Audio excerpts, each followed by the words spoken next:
Hi everyone, welcome back to the EV Puzzle. It's an end of an era because the Fiesta diesel has gone, I've sold it. I no longer own an internal combustion engine car. In fact, I don't actually own at this moment a car at all. I'm waiting for the Kona Electric.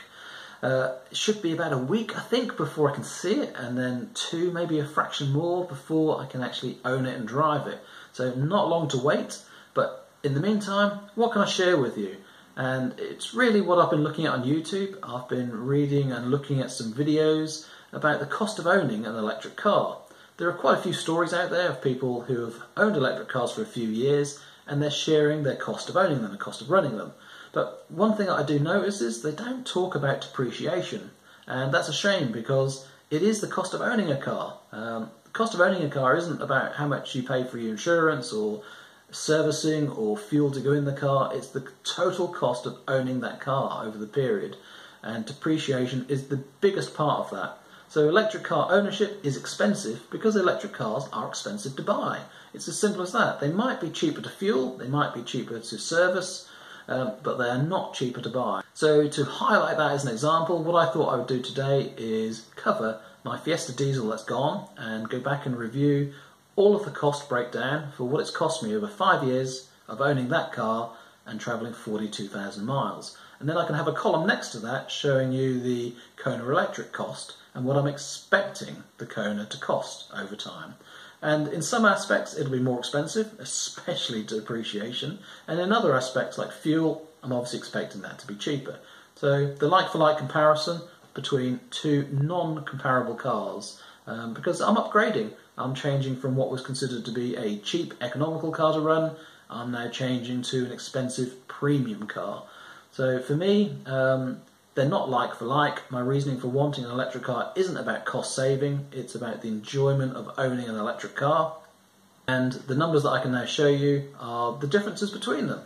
So I hope that's of interest to some people, but for me it completes the journey, it completes the story of telling you the cost difference between what I'm experiencing on my outgoing car to what I'm going to experience on the car that's coming. So I hope you enjoy, and anyway, here's the detail now.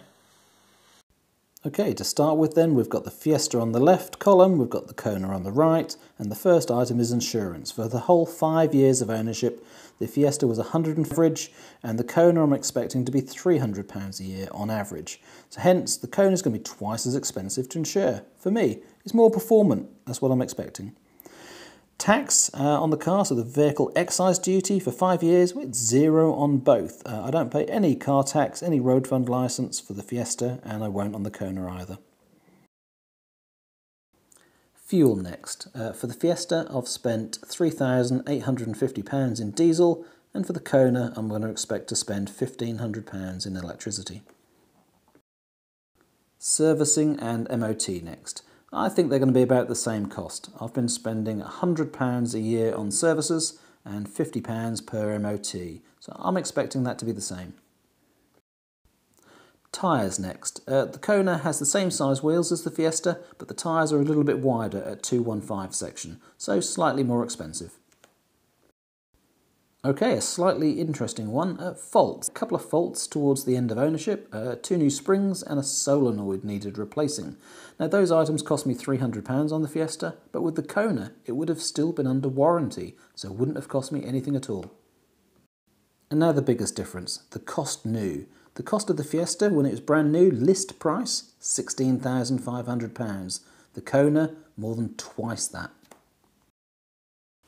So that leaves depreciation. I sold the Fiesta for £5,800. That's a 35% residual value after 5 years.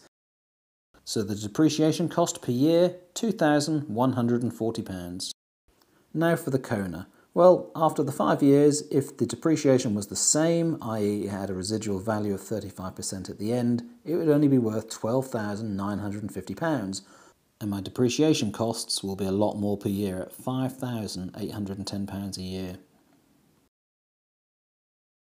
So there you are, we'll leave it there.